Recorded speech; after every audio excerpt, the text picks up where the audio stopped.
podcast Satu Suro Activity bekerja sama dengan First Story. Platform First Story ini sangat membantu saya untuk membuat publish show saya makin terkenal. Kalian perlu ketahui, ternyata platform Palugada ini sangat gampang sekali, keren, lengkap, dan yang pasti 100% gratis. First Story tidak hanya mempermudah untuk mengelola podcast. Dalam hal distribusi pun, First Story memiliki banyak jaringan, di antaranya Spotify, Apple Podcast, Noise, dan platform podcast lainnya. Podcastmu pun bisa monetisasi di First Story, menghasilkan keuntungan yang berlimpah. Tidak perlu berpikir lama, segera gunakan First Story dan bikin podcast kamu jadi terkenal.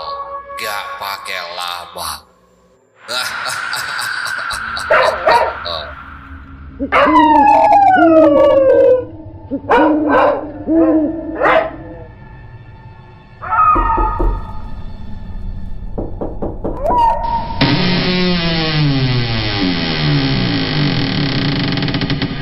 Sugeng rawuh ndara.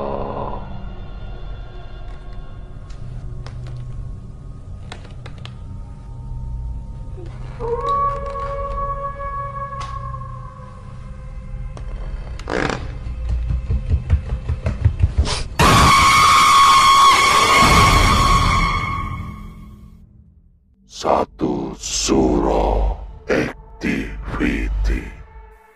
Assalamualaikum warahmatullahi wabarakatuh. Selamat malam. Rahayu, rahayu, rahayu. Para pendengar Satu Suro Activity. Saya Panembahan Dr. Mistik. Episode sebelumnya, Lorong 13, bagian pertama. Sore itu, sekitar jam 4 sore, aku sudah mempersiapkan segala sesuatunya untuk keperluan selama 3 malam menunggui tante di rumah sakit. Apa tante? Perawat itu titip salam buat saya, tanyaku heran. Tante mengiyakan. Tapi tante, itu sepertinya tidak mungkin dah.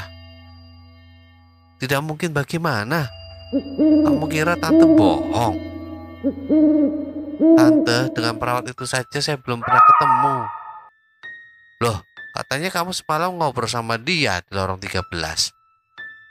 Mendengar ucapan tante seperti itu, aku langsung ternganga-nganga.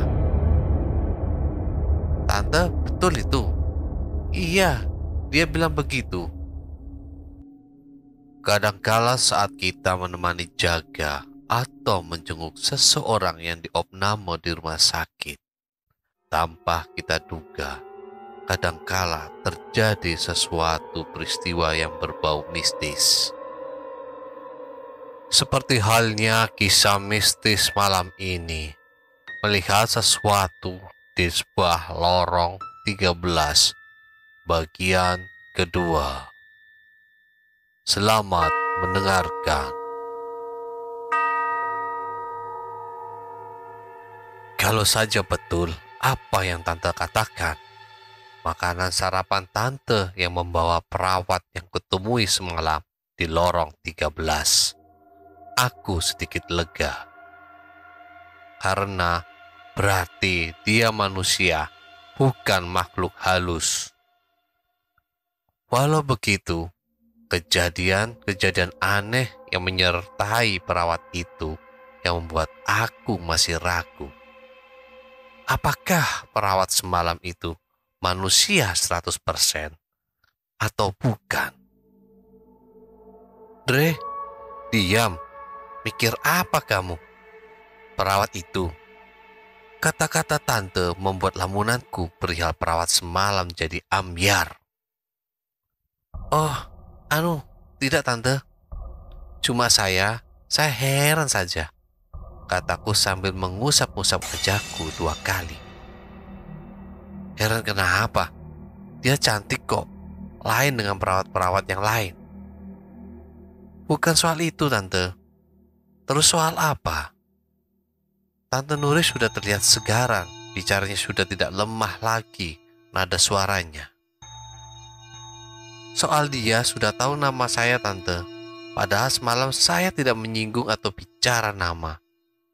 Masa sih? Kamu lupa kali. Dia tahu nama kamu. Dan dia juga menyebutkan nama dirinya, Seruni, ujar Tante Nuri gamblang. Sudahlah Tante, tidak perlu dibahas. Cuma nanti kalau perawat itu kemari lagi, bawa obat atau apa, sampaikan salam saya. Emang kamu mau kemana? Cari makan Tante, sudah lapar. Tante Nuri tersenyum sembari mengangguk. Beberapa saat kepergian Andre ke warung dan sarapan, perawat yang biasa mengantar obat masuk. Selamat pagi Ibu, sapanya ramah. Pagi juga, balas Tante Nuri, sembari meracik obat-obatan yang harus diminum pasien. Perawat itu memandang ke makanan yang ada di atas meja. Pandangan perawat yang bertugas membawa obat-obatan untuk Ibu Nuri yang ternyata bernama Bunga terbagi dua. Satu mencermati racikan-racikan obat yang harus diberikan ke pasien, dan pandangan lainnya tertuju ke makanan pagi Bu Nuri. Bunga tidak mengerti kalau basi dan sayuran untuk Bu Nuri bisa berada di kamar Bu Nuri. Perasaan Bunga kalau perawat yang bertugas bawa nasi itu Rini dari pagi tadi ngobrol denganku. Tetapi mengapa nasi itu sudah ada di kamar ini? Jangan-jangan ini ulah makhluk itu. Nak, kamu sepertinya melihat nasi yang ada di meja itu aneh, tanya Ibu Nuri yang diam-diam mengamati gerak-gerik Bunga. Ah, tidak Bu. Tidak ada apa-apa, jawab Bunga. Bunga sengaja tidak mau mengatakan sebenarnya ke pasien-pasien yang rata-rata sakit. Tidak boleh diberitahu. Dikhawatirkan akan menimbulkan ketakutan dan ini akan berpengaruh pada sakitnya. Selesai meracik obat yang harus diminum Ibu Nuri, Bunga langsung pamitan dan dengan langkah cepat masuk ke ruang perawat. Bunga langsung mencari Magdalena. Dilihatnya Magdalena sedang berada di dekat ruang kasir. Lena, sini, panggil Bunga ke Magdalena. Mendapat panggilan teman sesama perawat, Magdalena langsung mendekati Bunga. Ada apa, serius amat? Ujar Magdalena setelah berada di depan Bunga. Sini, sebentar, kata Bunga lirih dan meminta Magdalena duduk. Lena, kamu emangnya sudah masuk bawa makanan sarapan ke kamar pasien yang bernama Nuri? Magdalena menggelengkan kepala. Memangnya ada apa? Tadi saat aku bawa obat-obatan yang harus pasien Nuri minum, aku melihat nasi sarapan sudah berada di kamar pasien. Magdalena membesarkan matanya dan mengarahkan ke meja tempat makanan-makanan pasien berada sebelum dibagikan. Jangan-jangan makhluk itu jahilin kita lagi, kata Magdalena. Rupanya pembicaraan Magdalena dan Bunga menarik perhatian perawat sesi konsumsi yang lain. Emang ada apa sih Ngah? Tentang Lena, tanya Siti dengan penuh antusias. Siti memang senang dengan hal-hal yang ganjil. Itu makanan sarapan buat pasien sudah ada di kamar pasien. Padahal Lena belum antar itu makanan. Terang Bunga ke Siti. Siti langsung melihat terbuka dan berkata, Hah? Kok? Hah? Gak percaya kamu? Percaya. Tapi terus siapa yang bawa makanan itu? Tanya Siti heran. Paling si Seruni, tegas Bunga. Kamu sudah pasti itu? Tanya perawat yang lain. 100% pasti, kata Bunga yakin. Sesaat mereka diam, tiba-tiba Paula yang suka bercanda menggertak Siti. Tentu saja Siti terperanjat sambil mengelus dadanya. Lah, jahat kamu, kata Siti dengan muka pucat kaget. Perawat yang lain pada tertawa. Suasana ruangan semula seram jadi riuh. Mendengar suara gaduh, Bu Murtija selaku pimpinan perawat penasaran dan masuk. Oh, ada ibu, kata Siti. Kalian emang sudah selesai pekerjaannya? Tanya Ibu Murtija sambil menatap para perawat satu persatu. Belum sih Bu, tetapi ada yang sudah selesai juga pekerjaannya. Seperti Bunga, Wida, dan juga Mira, jelas Siti. Rupanya Bu Murtija kurang suka pekerjaan belum selesai sudah pada bergurau. Akhirnya Bu Murtija minta bubar dan melaksanakan tugasnya masing-masing. Siang itu sudah menunaikan ibadah sholat duhur. Andre santai sambil baca novel. Beberapa saat pintu kamar ada yang mengetuk, Andre cuek saja dan ia lebih memilih baca novelnya. Sesaat kemudian Bu Nuri mencium bau wangi dan hembusan angin di badannya. Kamu mencium sesuatu tidak? Tanya Ibu Nuri yang sudah bisa duduk di dekat Andre. Enggak, bau apaan? Ucap Andre sembari tetap membaca novelnya Agatha Christie. Baunya aneh, kata Bu Nuri dengan menoleh kanan, kiri. Pada saat Andre membuka halaman 4-3 dari novel itu, kembali ketukan pintu itu muncul lagi. Siapa sih itu? Dari tadi ketak-ketuk pintu terus. Gerutu Andre tanpa mau beranjak dari duduknya, membuka pintunya. Apa kamu tadi bilang? Ketukan pintu? Perasaan tante tidak ada ketukan pintu, ujar Ibu Nuri. Ternyata ketukan pintu itu hanya Andre saja yang mendengarnya, sedang orang di sekitar tidak mendengar.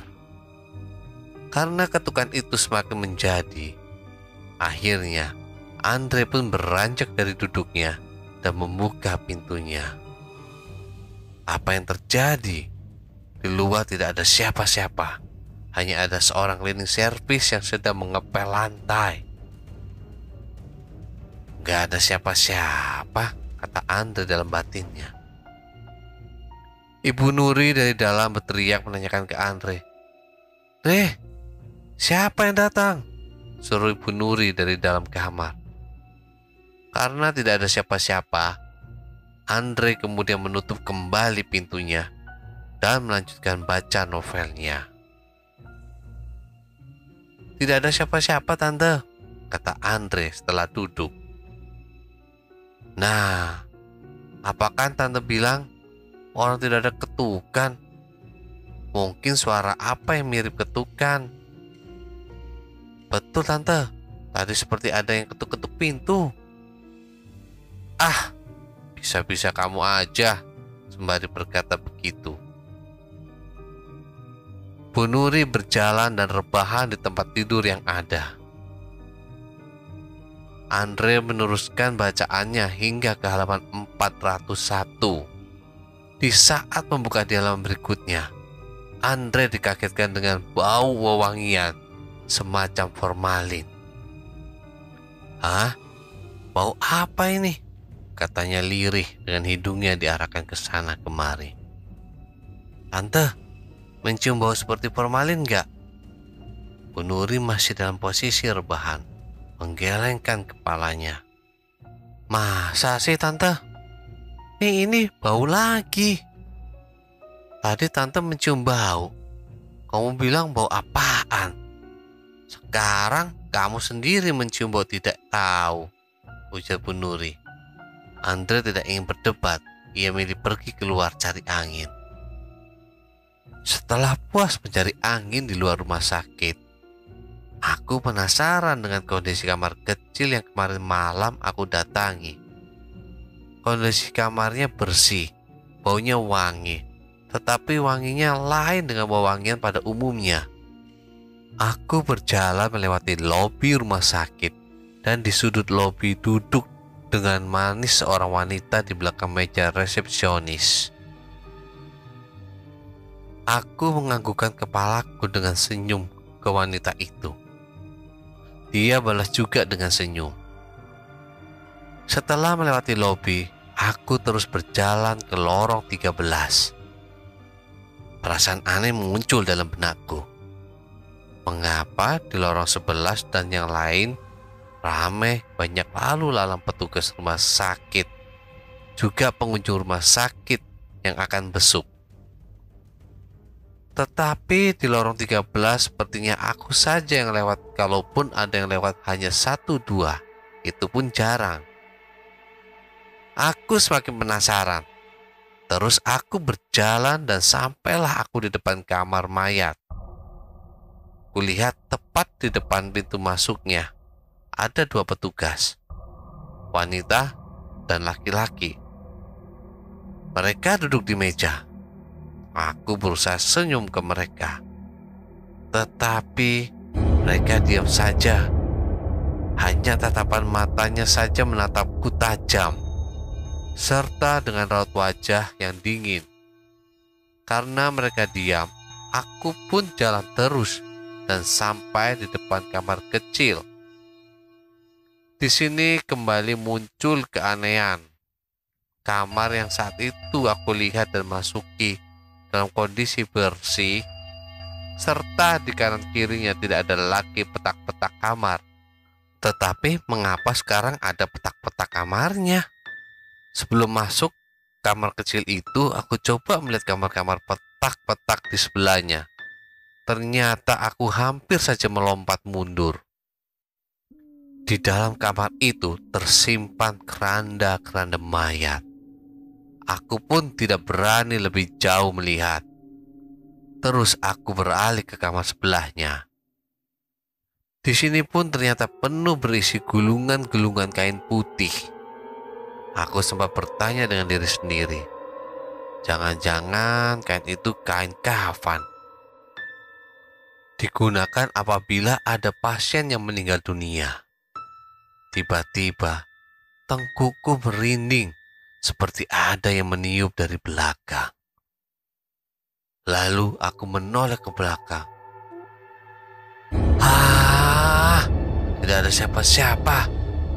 Aku cepat-cepat saja masuk ke kamar kecil untuk buang air. Saat pintuku buka, mendadak beberapa tikus keluar dengan suara cericitannya, berlarian mengenai kakiku. Itulah tadi bagian kedua kisah lorong 13. Nantikan kisah selanjutnya di Satu Suro Activity. Para pendengar Satu Suro Activity, tinggalkan catatan doa kalian di kolom komentar, like, subscribe, dan bunyikan lonceng keramatnya. Para sahabat Satu Suro Activity, tetaplah iling lan waspodo. Assalamualaikum warahmatullahi wabarakatuh. Salam, salam, salam. Rahayu, rahayu, rahayu.